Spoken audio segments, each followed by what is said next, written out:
una onda paralela después de la negocio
Ik kan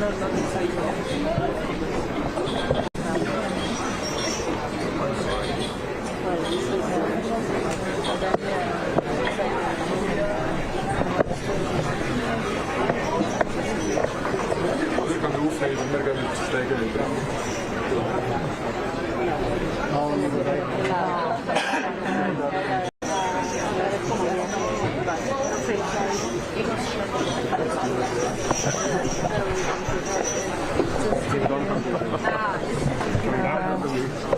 Yeah, but what the price? Ha, tamam anladım abi. Kim yapacağız?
vai ser assim. Eu também acho.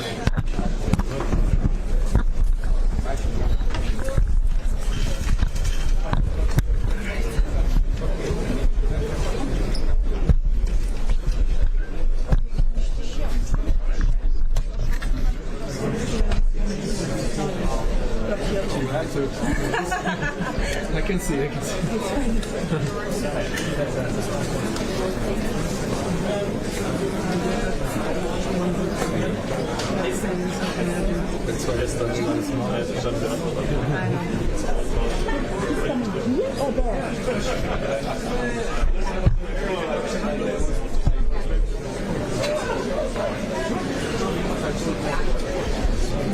Parece que vai ser daí, da coisa. From there or from there? He's coming from the plenary session, so from behind, from this side. He's coming this way. Nós só na saída, pô. Né? Vai querer ficar aqui? Tô achando que aqui, esse lugar que a gente tá, tô achando que é. Mas você vai ficar aqui até o fim do negócio? I think we should for like the one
So please move back. Thank you.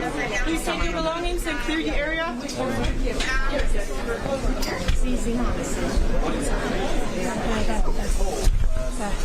Oh, be careful.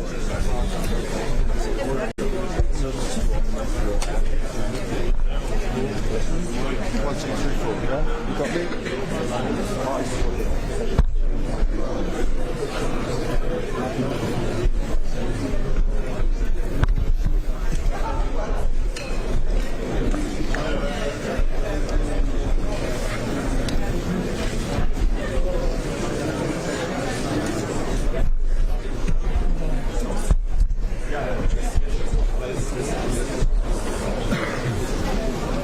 kurulmadım da Trump'ın gelişini çekeceğim ondan sonra kurulacağım. Yok bekliyorum. Yeah, if I see him from, okay, I see him there. Merdivenlerden aşağı inmeden sağda abi. Orada bir canlı yayınlar bölgesi var.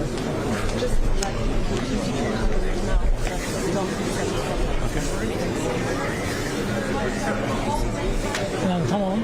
Senin olduğun yer daha mı relax bir yer abi?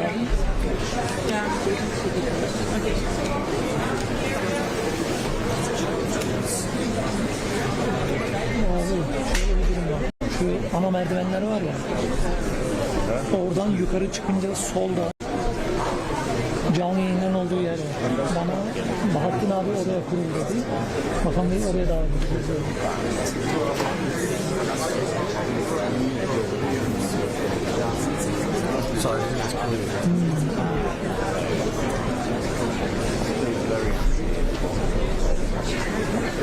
Yeah, they didn't create a route.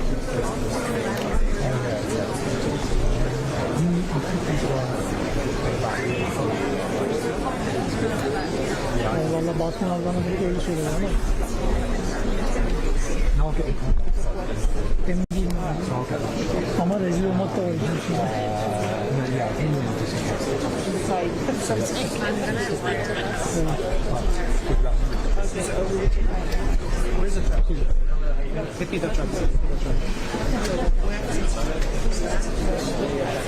Hayır.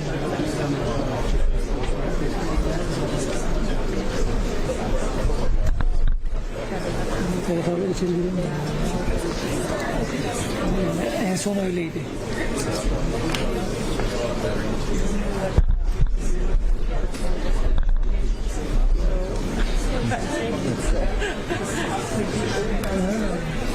Ben sen uzun zamandır buradasın sanırım ya.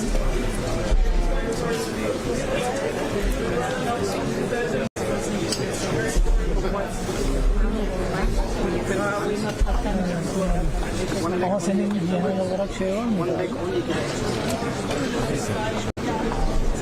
Onların yokmuş işte abi. Bu bölgeye giremiyorlar dedi. Berlin.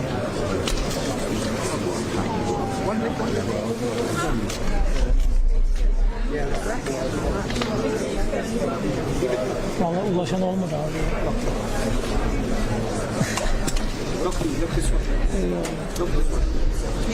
Ben merdivenlerin oradayım abi.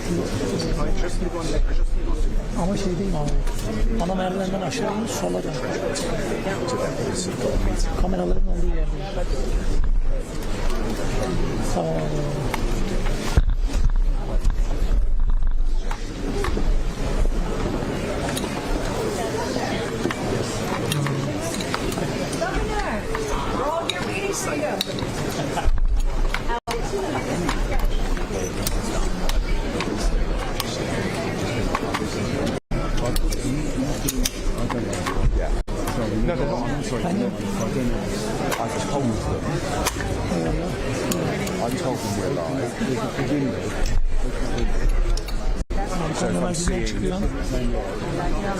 Soldan aşağıya devam. Yani 7 dakikalık yürüme mesafesi. Ne istiyorsan da var orada. Siz bakamıyorsunuz. Yes, exactly. The collegial approach, everyone gets a little bit of space. Yeah, okay. Sorry? Well, that's really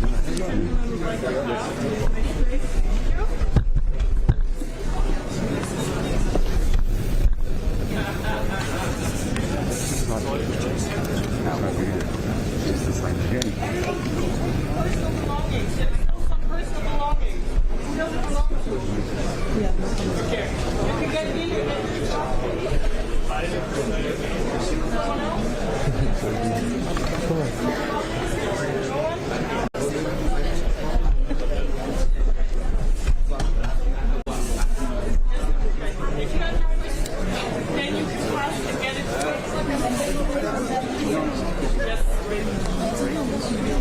Thank you.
The Prime Minister and Minister of Foreign Affairs of the State of Qatar.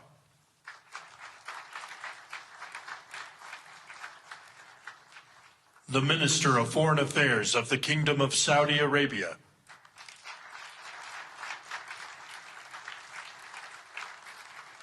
The Minister of Foreign Affairs of the Republic of Turkey.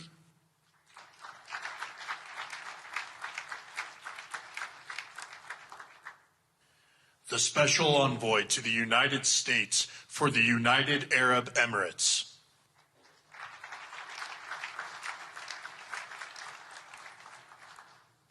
The President of the Republic of Uzbekistan.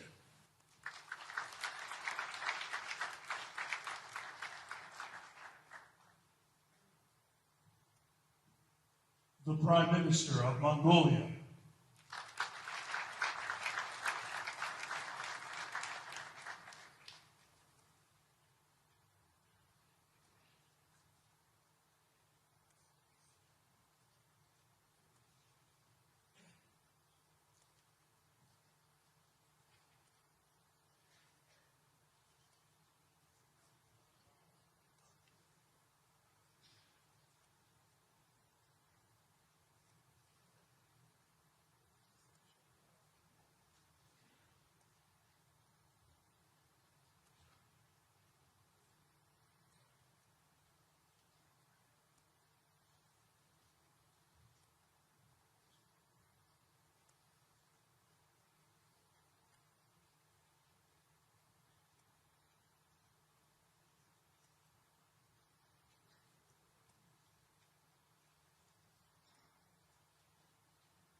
Please welcome the Chairman of the Board of Peace, the President of the United States of America, Donald J. Trump.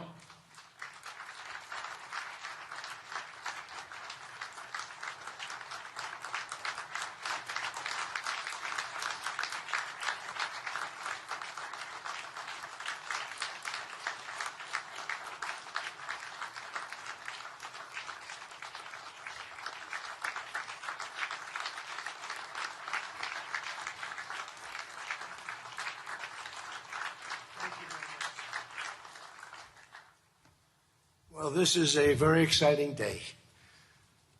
Long in the making, and many countries have just received their notice, and everybody wants to be a part of it. And we'll work with many others, including the United Nations. But I want to thank you all for being here. Yesterday we had an incredibly successful visit with many of the world's top business leaders, the best, the biggest, most successful, and foreign heads of state. And now we have one of the most important meetings of all, the official formation of what is known as the Board of Peace. I want to thank the Secretary of State, Marco Rubio, Special Envoy Steve Witkoff, and Jared Kushner, and their extraordinary work. I mean, they've done an amazing job. We have peace in the Middle East. Nobody thought that was possible. We've settled 8 wars, and I believe another one's coming pretty soon. You know what that is? The one that I thought was going to be an easy one has turned out to be probably the most difficult. Last month, 29,000 people died, mostly soldiers, in Ukraine, Russia. Think of that, 29,000, 27,000 in the month before, 26,000 in the month before that. It's terrible. But we have meetings and we think we're making a lot of progress. Thanks as well to Secretary Scott Bessent, Howard Lutnick, and Chris Wright, U.S. Trade Representative, Jamieson Greer. They're all doing such an incredible job. Ambassador Callista Gingrich, who is here, doing a fantastic, really fantastic work. Thank you, Callista. And many other members of my administration who are so committed to peace, and they're also committed to great success. Very importantly, let me recognize the very first group of distinguished members of the Board of Peace. They will be introduced by name in just a moment. Caroline will be doing that introduction. And to each and every one of you, we are truly honored by your presence today. Leaders of countries, in most cases very popular leaders, in some cases not so popular, but that's the way it goes in life. Thanks as well to President Karol Nawrocki of Poland, who's a fantastic man. He just won a very big election. I'm very proud of him.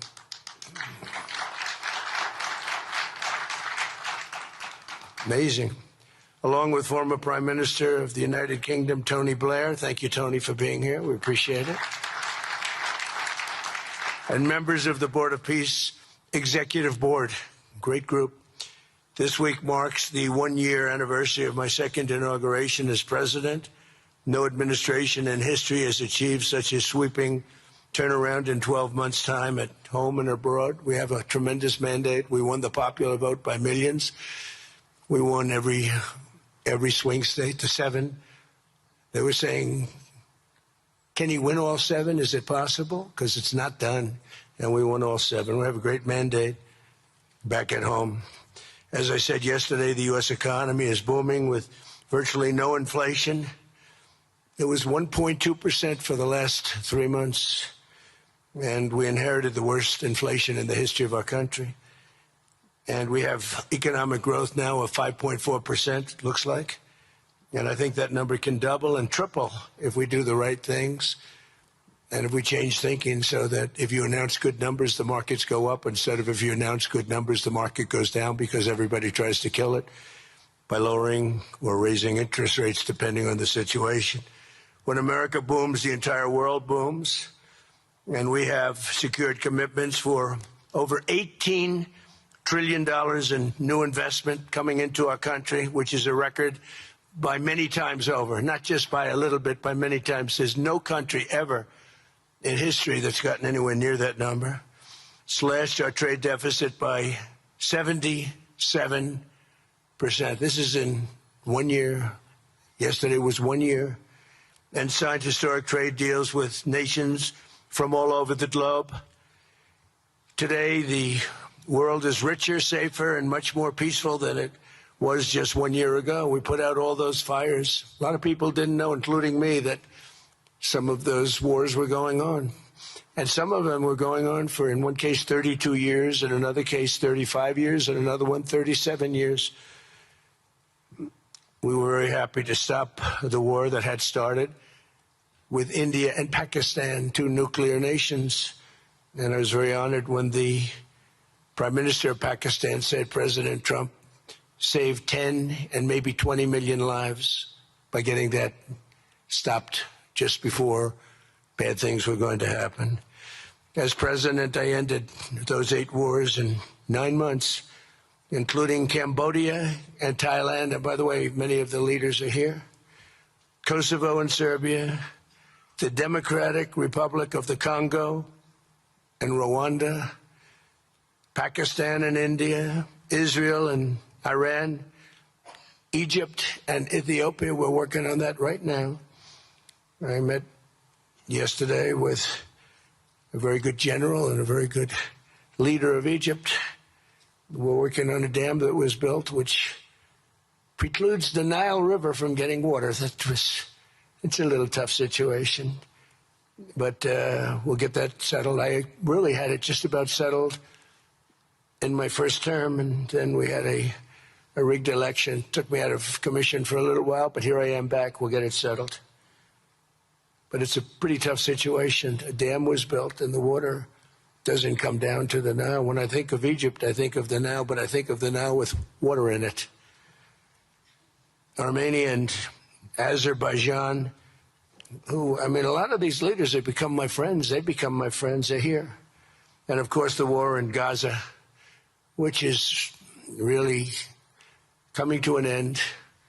We have little fires that we'll put out, but they're little. They were giant, massive fires, and now they're down to little fires, so we can put them out very easily. We have 59 countries that are involved in peace in the Middle East. Many of them not in the Middle East. They're near the Middle East, but they're not in the Middle East. And many have said that if Hamas doesn't do what they promised they would do, and I think they probably will, but they were born with rifles in their hands. They were literally born. The first day they had a rifle put into their hands, but they have to give up their weapons. And if they don't do that, it's going to be the end of them. But many countries have told me we want to go in and do it, and they really aren't countries that you traditionally think of as being involved in that.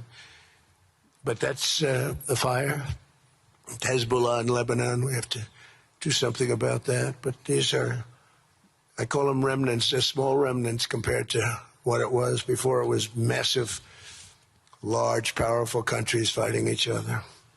In another great victory for the ultimate goal of peace in June, we obliterated Iran's nuclear enrichment capacity with Operation, we call it Operation Midnight Hammer. It was midnight, it was dark, no moon, and every single one of those bombs from the B-2 bombers hit the air shafts and went deep into the earth and totally obliterated everything that they were doing. They were 2 months away from having a nuclear weapon. Can't let that happen. And Iran does want to talk, and we'll talk. We've also hit ISIS in Syria, and very strongly, as you know. In my first administration, I took out al-Baghdadi, the founder of ISIS, and he was trying to start it up again because due to the tremendous talent of General Raisin Kane, as I call him, he wiped out ISIS in a period of 3 weeks in my first term. You know, we had a great first term, but the second term is, I think, blowing it away, actually. But we took out ISIS, and we hit, it was gone, but during the Biden administration, it formed again a little bit. We hit it very hard in Syria. And Syria, by the way, I spoke with the president, is making a lot of progress, tremendous progress, actually. We're very happy about that. We took off all sanctions, which gives them a chance to breathe. And he is working very, very hard, and I think he's going to put it all together. So many things are happening, many good things. Threats to Europe and America, the Middle East, and other places are really calming down. It's a lot different than it was just 1 year ago. Just 1 year ago, the world was actually on fire. A lot of people didn't know it. And in Nigeria, we're annihilating terrorists who are killing Christians. We've hit them very hard. They've killed thousands and thousands of Christians. What's that all about?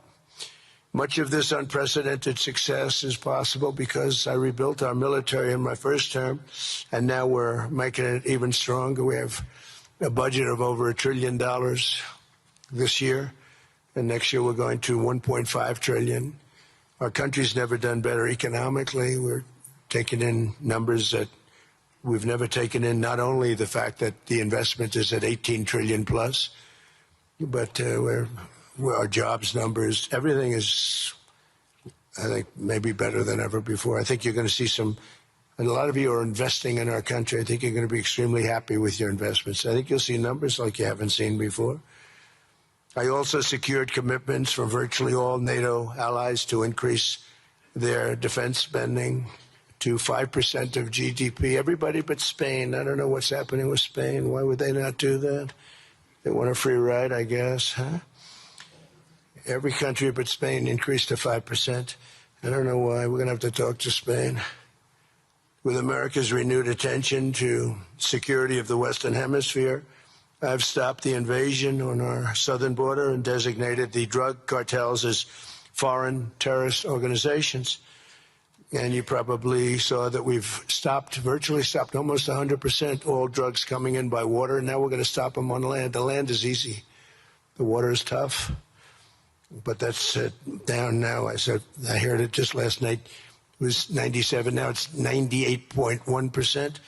And we're trying to figure out who are the 2% that are willing to get onto those boats. I don't think they watch television or the news. But we've taken out almost 100% of all of the drugs coming into the United States by water. And now we'll, I think, very easily stop them on land. That's the easy part. We wanted to wait till the other was taken care of. And earlier this month, thanks to the unrivaled skill, power, and might of the U.S. military, we have the most powerful military in the world by far. We captured the outlaw dictator Nicolas Maduro, and the people of Venezuela are very happy about it. And we're having great relationships with the new leaders of Venezuela. The relationships have been good.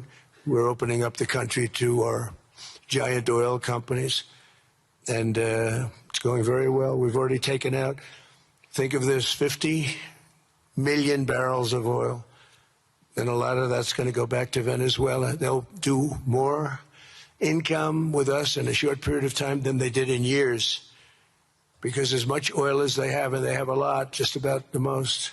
After us, there's a couple of countries that are in that category, but we have the most, actually, and they're second between Venezuela and us. We have 62% of the world's oil, but they have very little production, so they'll have a lot of production. All the oil companies, we had meetings, you probably saw, all the oil companies want to go in. They want to go in immediately. They're already touring the sites.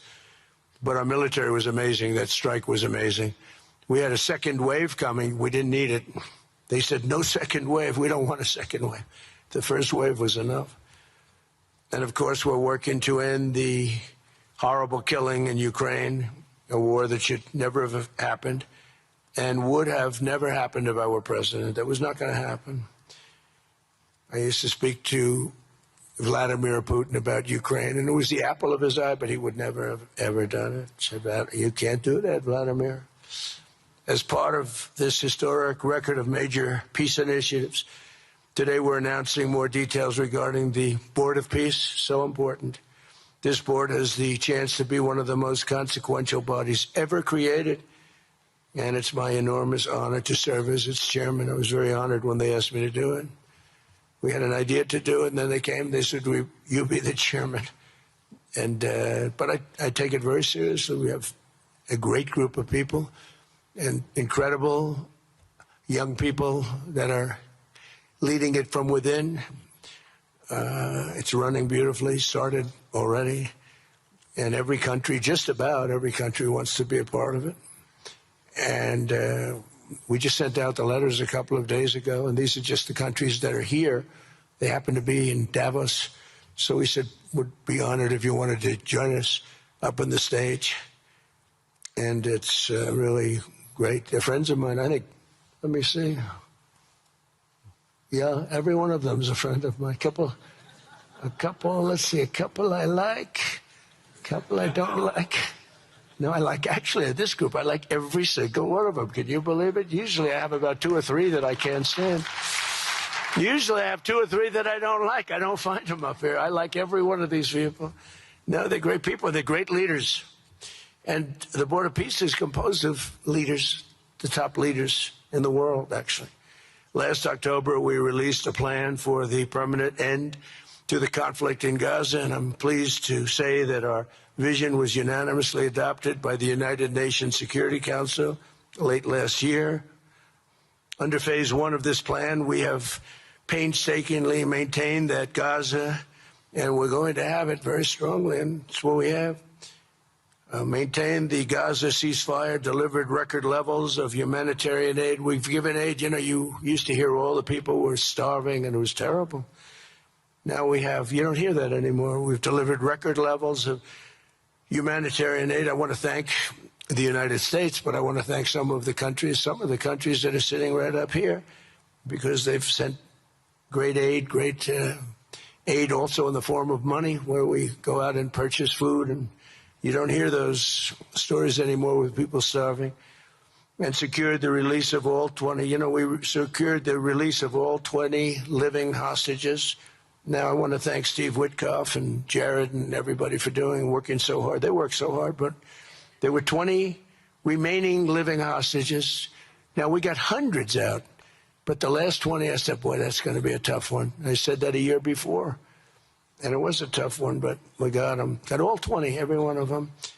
And we had also about 28 that were dead, but the parents wanted them just as though they were living, just as much. Some cases it almost seemed more. It was amazing, actually, the love. But their boy had been killed in just about all cases, young men.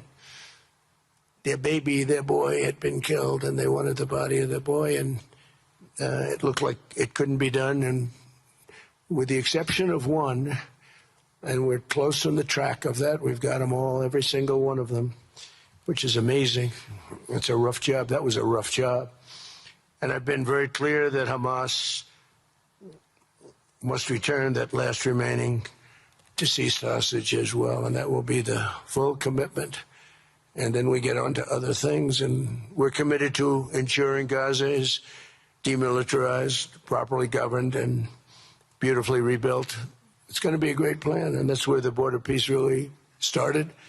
And I think we can spread out to other things as we succeed with Gaza. We're going to be very successful in Gaza. It's going to be a great thing to watch, and we can do other things. We can do numerous other things. Once this board is completely formed, we can do pretty much whatever we want to do, and we'll do it in conjunction with the United Nations. You know, I've always said the United Nations has got tremendous potential, has not used it, but there's tremendous potential in the United Nations, and you have some great people at the United Nations, but so far it hasn't. You know, on the 8 wars that I ended, I never spoke to the United Nations about any of them. And you would think that I should have. You would think they could have done those 8 wars, but they couldn't have. And they tried, I guess, in some of them, but they didn't try hard enough. But there's tremendous potential with the United Nations. And I think the combination of the Board of Peace with the kind of people we have here, coupled with the United Nations, can be something very, very unique for the world. It's for the world. This isn't United States. This is for the world. As everyone can see today, the first steps toward a brighter day for the Middle East and a much safer future for the world are unfolding right before your very eyes. Together we are in a position to have an incredible chance. I don't even call it a chance. I think it's going to happen. To end decades of suffering, stop generations of hatred and bloodshed, and forge a beautiful, everlasting, and glorious peace for that region and for the whole region of the world, because I'm calling the world a region. The world is a region. We're going to have peace in the world. And boy, would that be a great legacy for all of us. Everybody in this room is a star, or you wouldn't be here. There's a reason that you're here, and you're all stars. You're the biggest people, the most important people in the world, most powerful people in the world. And when you use that genius that you have, that very unusual, very inspired genius, when you use that for peace, the opposite of peace has no chance. So I just want to say it's tremendous to be with you, and I think this is something that we're doing that's very important. This is the most important. I was so looking forward to being here, and yesterday was a tremendous success. A lot of good things happened, but this was something that I really wanted to be here and do, and I could think of no better place because so many people were together. And now to bring the Board of Peace into full force, I ask Sheikh Isa of Bahrain and Foreign Minister Barita of Morocco to join me in signing and ratifying the Board of Peace Charter. Thank you very much, everybody. Appreciate it. Thank you. Thank you.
Congratulations, President Trump. The charter is now in full force, and the Board of Peace is now an official international organization.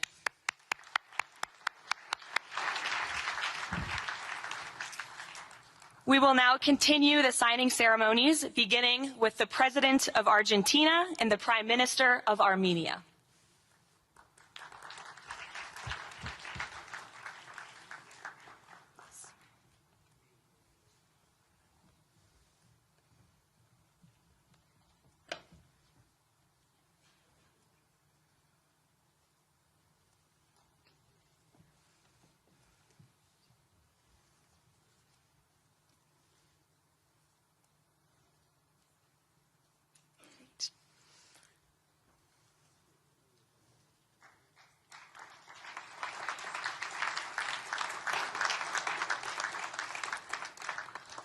Next up, the President of the Republic of Azerbaijan and the Prime Minister of the Republic of Bulgaria.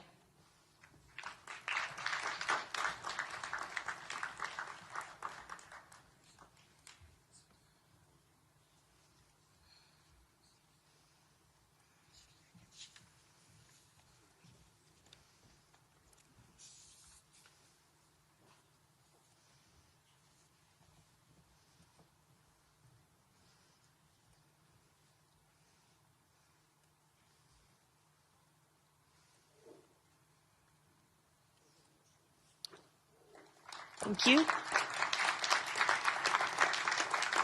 Next, the Prime Minister of Hungary and the President of the Republic of Indonesia.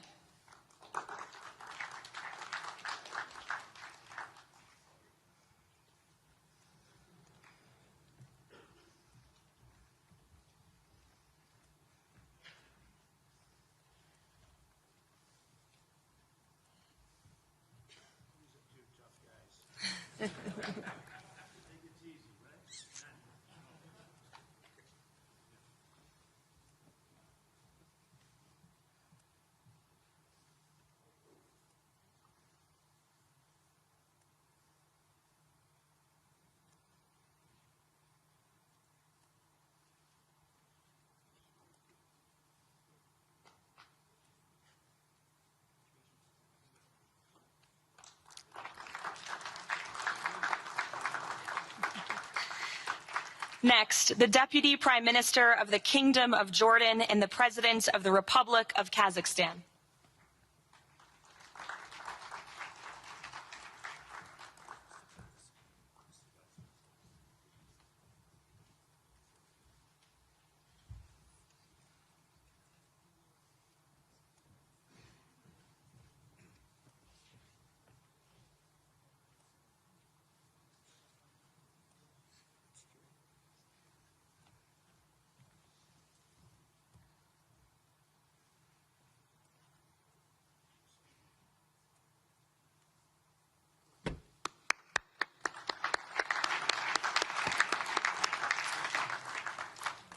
Next, the President of the Republic of Kosovo and the Prime Minister of the Islamic Republic of Pakistan.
That's it.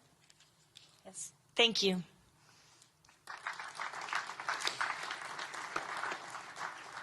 Next, the President of the Republic of Paraguay and the Prime Minister of the State of Qatar.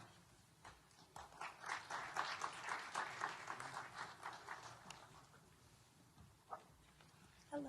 How are you?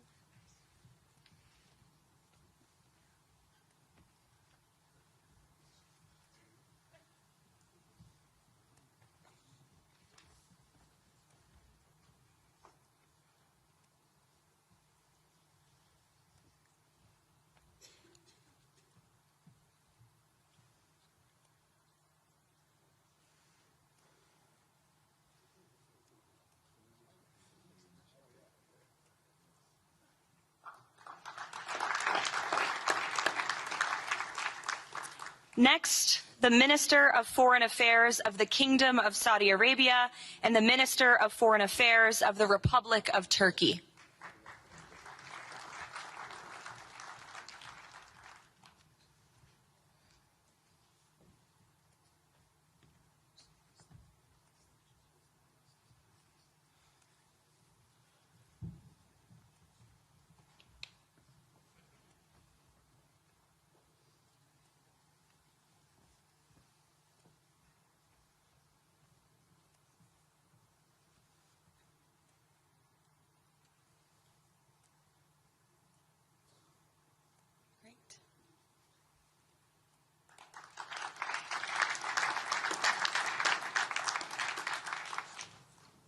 Next, the Chairman of the Executive Authority Affairs of the UAE and the President of the Republic of Uzbekistan.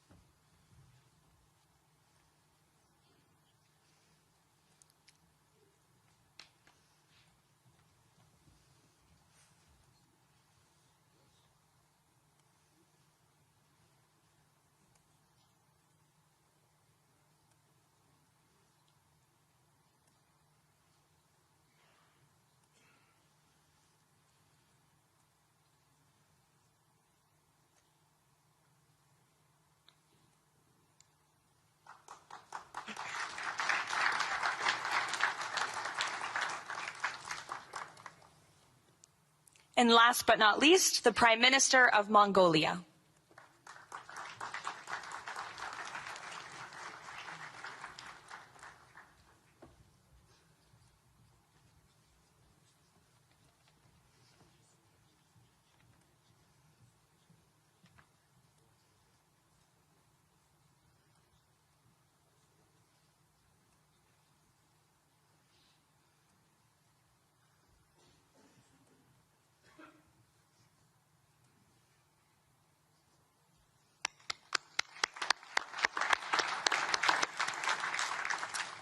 Congratulations, everyone. This concludes the signing ceremony.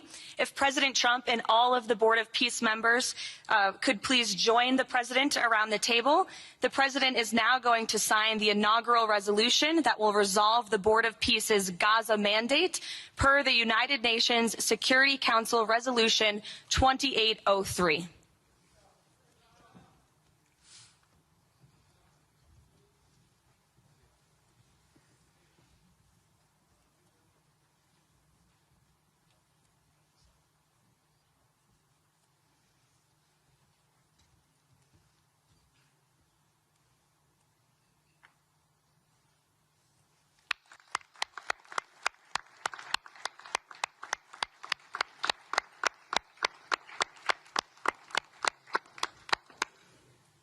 Congratulations.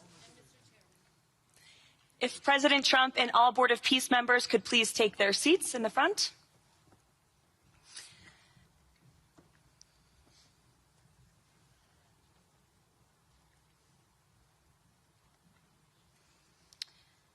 Now it is my honor to introduce the United States Secretary of State Marco Rubio, who will speak about President Trump and his accomplishments. Without further ado, Secretary Rubio.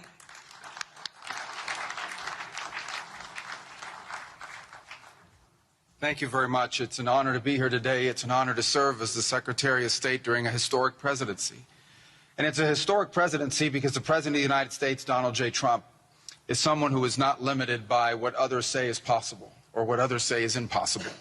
He's not limited by some of the things that have happened in the past, and he's willing to talk to or engage with anyone in the interest of peace, always putting the American people and our national security first, but understanding that in the world that we share with so many others, peace is paramount to all of us.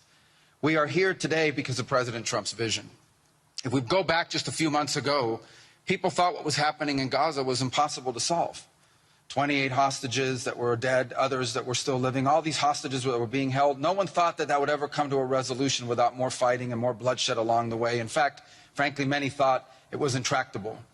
And sadly, many of the institutions that have served us well, in many cases, for the last 70 years, were unable to do anything about it. But President Trump had the vision and the courage to dream the impossible, to believe that it was doable, and to pursue it with all of his heart. And he was in that capacity assisted by an extraordinary team, and I think both Jared and Steve deserve a tremendous amount of credit, Jared Kushner and Steve Woodcock, for all the work they put in. And all of our partners here today. And now we have this Board of Peace, who I believe's possibilities are endless. Obviously with a focus first and foremost on making sure that this peace deal in Gaza becomes enduring. And I know this president has it as his highest priority and will give it everything he has to make sure that this is successful. I also want to acknowledge the extraordinary leaders that are here today. This is not just a Board of Peace, this is a Board of Action. Just like President Trump is a president of action. A lot of times people like to give speeches. I've been to many of these forums, and they're not useless, and they're not, they have utility in many cases. But oftentimes in international affairs, we often find ourselves at events where people are reading these scripted statements, these strongly worded letters that they put out, but no action. Nothing happens.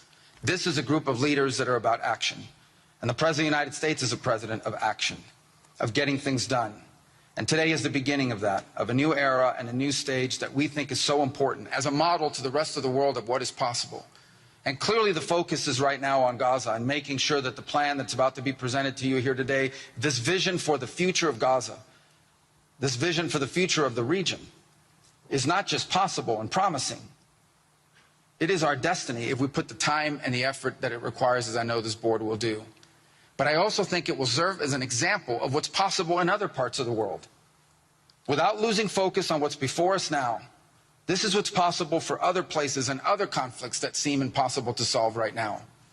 So I want to, on behalf of the United States, on behalf of the team that worked so hard on this, thank every single one of the leaders that are here today and all of the countries that have committed to joining, and many others who are going to join. Others either are not in town today or they have to go through some procedure internally in their own country because of constitutional limitations. But others will join. Many want to be a part of this effort because it is going to be a successful effort. And you see it reflected here today among countries of different backgrounds from different parts of the world, majority Christian some, majority Muslim others, who've come together. In fact, former adversaries who have joined here as part of this Board of Peace. And all was possible, and I want to acknowledge this again, because of the vision and the drive of the President of the United States. So thank you all for joining us here today. We appreciate it very much.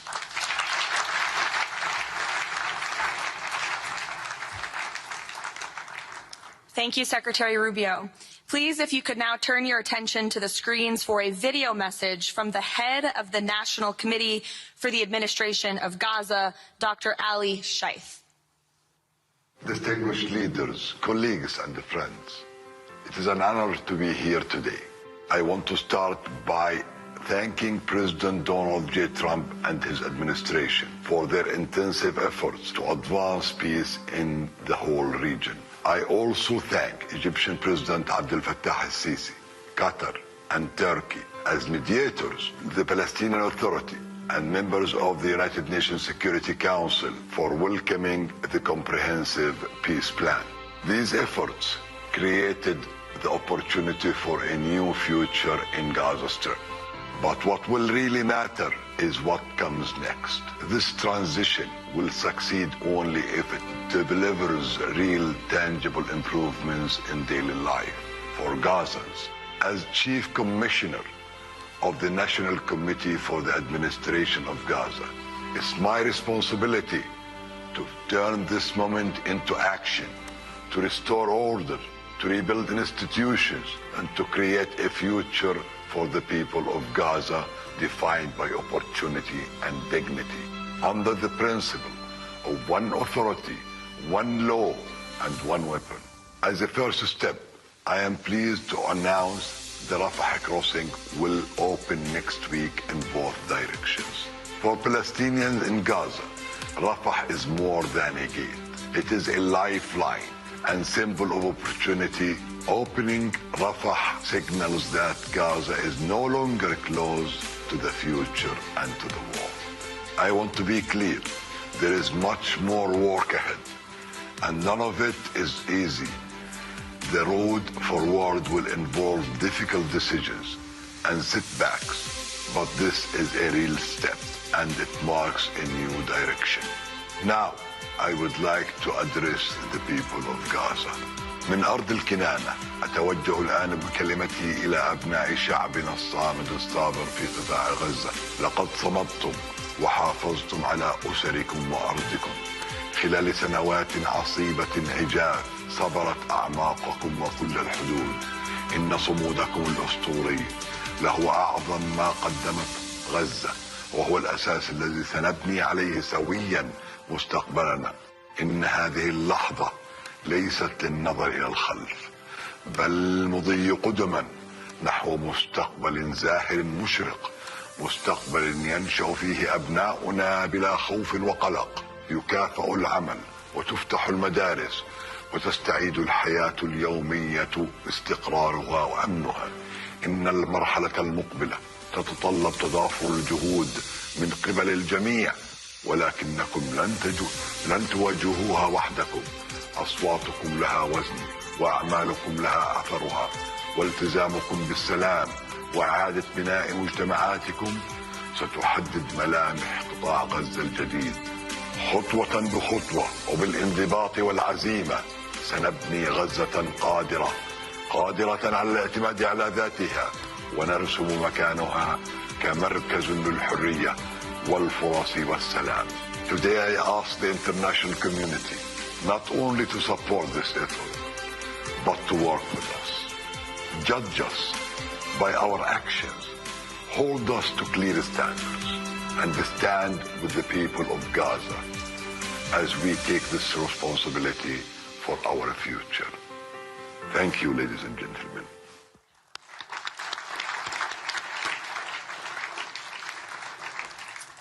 I now would like to welcome to the podium U.S. Special Envoy Steve Witkoff and Jared Kushner.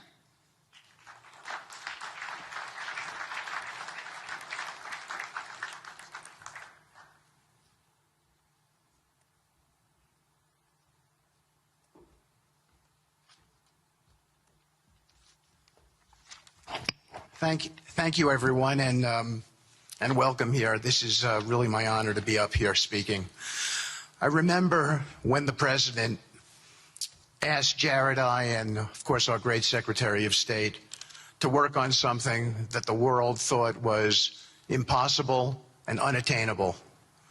But the President, on this peace deal for Gaza, as on all other deals we work on his behalf, said we had to try. And of course we were inspired by that.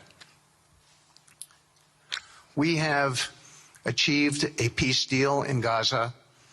We have brought the hostages home, all of the bodies except for one, and we will bring that body home too. And maybe most importantly, we have created a sense of hope for what the future can bring in Gaza and all other places where the board of peace will operate. And I am so honored, Mr. President, to have worked on this on your behalf. I'd like to thank some people here who are here with us tonight who have done so much, done indispensable work to bring this deal together. Sheikh Mohammed, my good friend from Qatar, and Ali Al-Tawadi, Hakan, Fidan, and Ibrahim, General Hassan, and Foreign Minister Badr Abdulati, and of course, President Sisi, and Prime Minister Netanyahu, former Special Envoy Ron Dermer, and Michael Eisenberg for all that they did. I would also like to thank our core working group and members of the Board of Peace who have been working nonstop on behalf of this incredible, noble effort, around the clock for months on end, sacrificing time with their families and their own personal lives because they believe in the mission and the vision that the President has set out for us. I'd also like to thank, those people include Tony Blair, Yakir Gabay, Josh Grunbaum, Aryeh Lightstone, Laron Tonkman, Admiral Cooper, General Frank, and I probably have forgotten some along the way. And then perhaps most importantly, I want to thank our administration. We have an incredible team. It's amazing to work for this administration. I think you see the results that we get on behalf of the President because he inspires us so much. So I'd like to thank the Vice President of the United States, J.D. Vance, for all of his help and guidance, our Treasury Secretary, of course, the Secretary of State, who we work hand in glove with, and a special thanks to our Chief of Staff, Susie Wiles, who is always available to us for consultation, for steering, and for all else that she does. Thank you.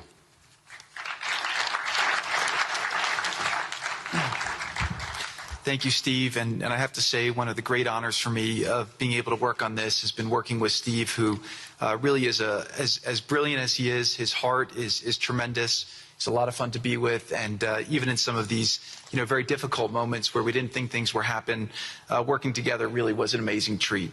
I'm going to go now today just through a couple quick slides just to show you the progress that's been made in the last couple months. It was just over 100 days ago that we got the final deal done, and everyone was celebrating and joyous about the hostages coming home and the end to this long war that nobody thought was possible. And Steve and I were panicking, saying, what do we do next? How do you implement peace? And as you guys know, peace is a different deal than a business deal because you're changing a mindset. And in Israel, there was 2 years of very intense war. For the people in Gaza, there was more than just 2 years of war. They had 20 years of hopelessness being ruled by a terrorist organization.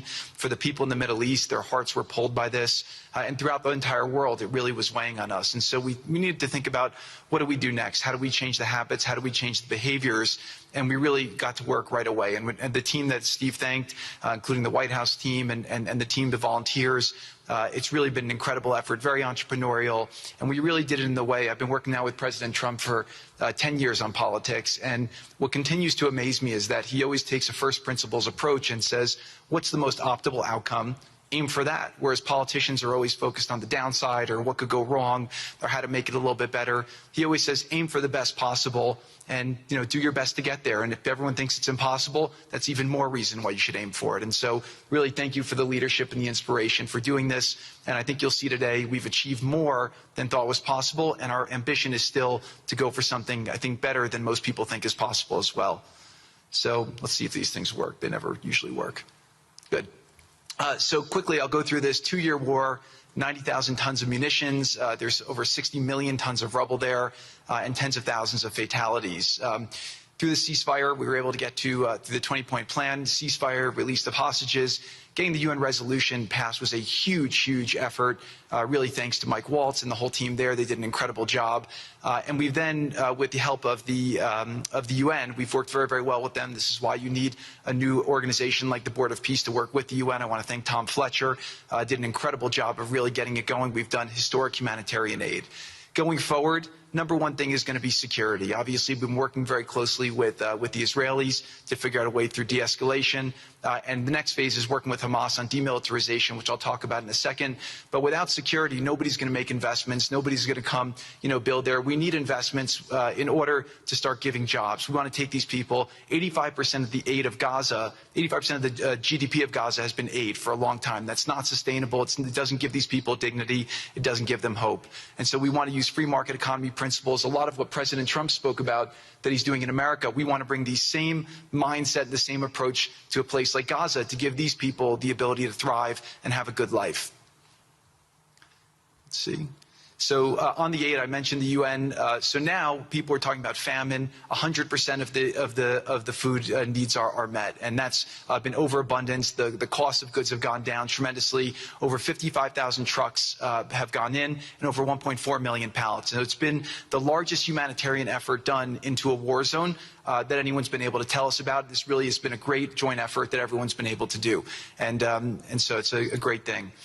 We all just heard from Ali. We have been so impressed. Steve and I were speaking to him and the entire committee. Such bravery of these people to step up. And we've worked with the Palestinian Authority, who's been helping us as well. But this committee is the first time it's a technocratic, apolitical committee. I really want to thank the Arab partners for helping us select the right people to do this. And we just need to believe in them and support them. I put this up here. It's probably a little too small for me to read, but this is really important if you saw the mission statement. So Hamas's mission statement was, we need to destroy the state of Israel.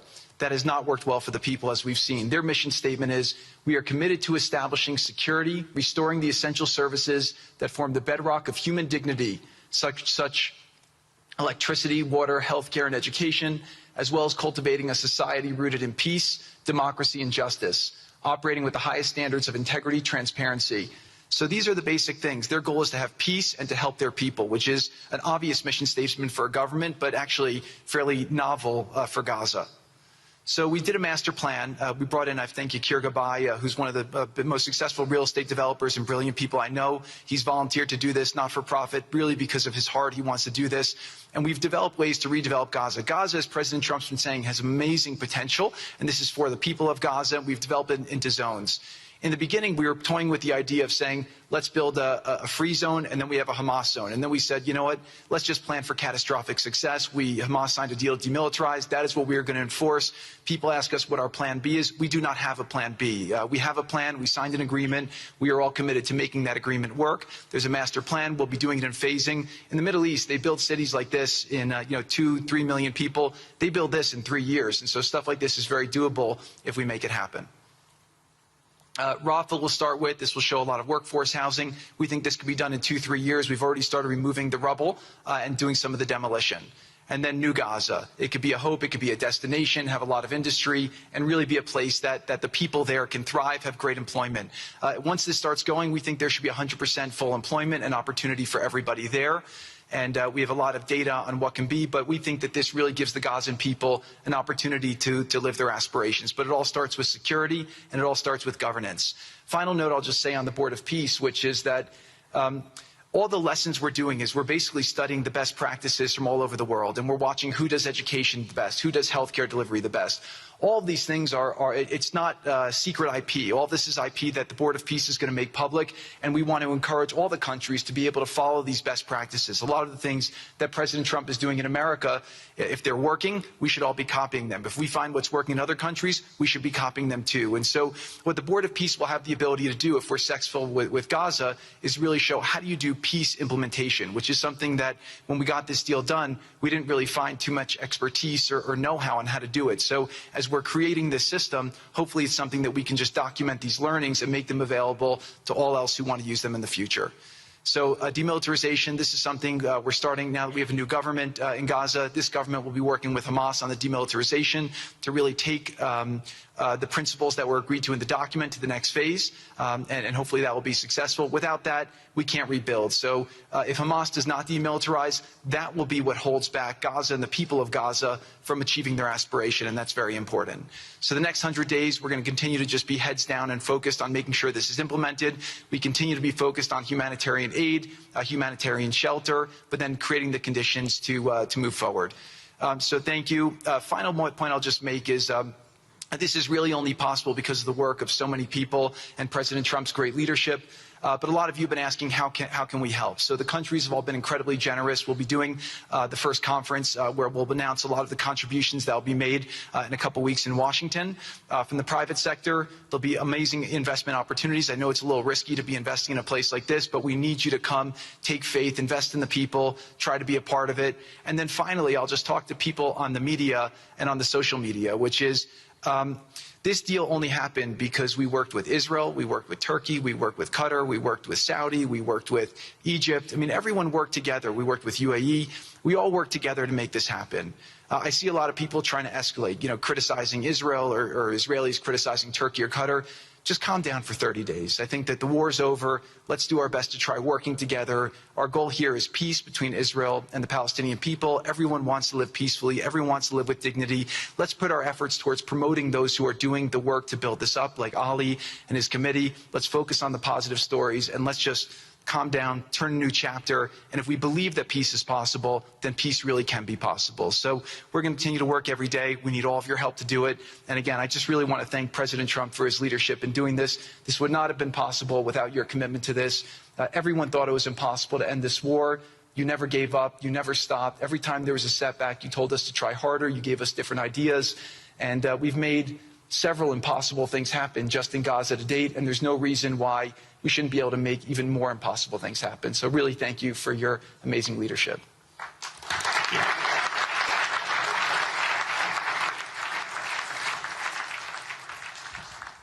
Thank you, Jared and Steve. Now I would like to introduce and welcome to the podium the High Representative for Gaza, Nikolay Mladenov.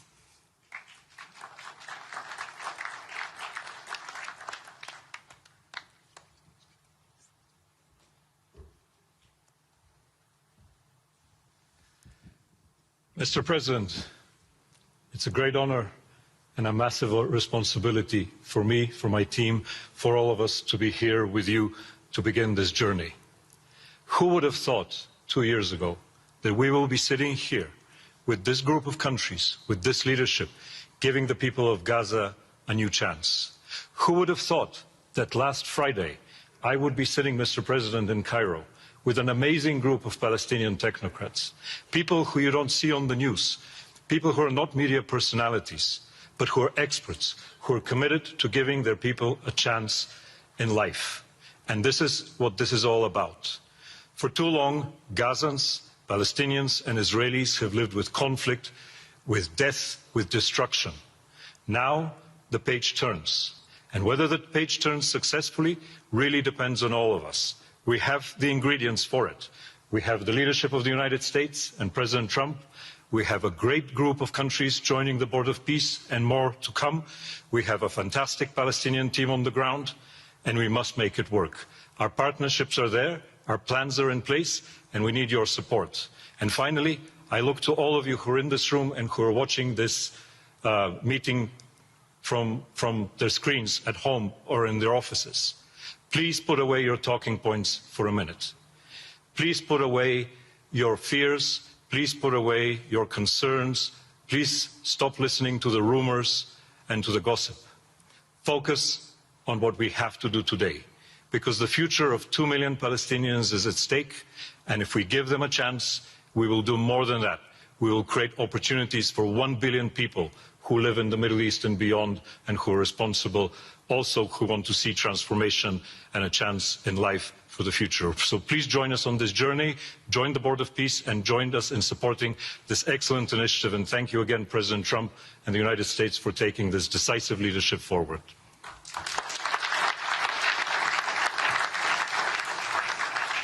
Thank you. President Trump, would you like to make some concluding remarks?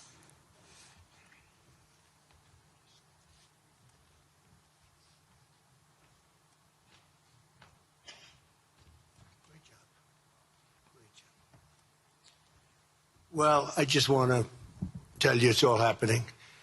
And one of the first things I said when we really got involved in this project, and it's a big one, but it's very doable, I said to Jared and Steve and some of the other folks, including Larry Fink, and congratulations on the great success. The two of you have done a fantastic job. This is bigger and better than ever. We usurped some of your time for a very important reason, and you understand that better than anybody, and we appreciate that you're here very much. Thank you both very much. But I said that, you know, this is a great location. It all begins, see, I'm a real estate person at heart, and it's all about location. And I said, look at this location on the sea. Look at this beautiful piece of property, what it could be for so many people. It'll be so great. People that are living so poorly are going to be living so well. But it all began with a location. That's the vision. They look out on the waters, and very few places are like it. So we put together a team that's outstanding, a team that's done it before, a team that I think has done tougher jobs. If you want to know the truth, we've done some tough jobs. And we continue to, as far as the United States is concerned, we're behind it.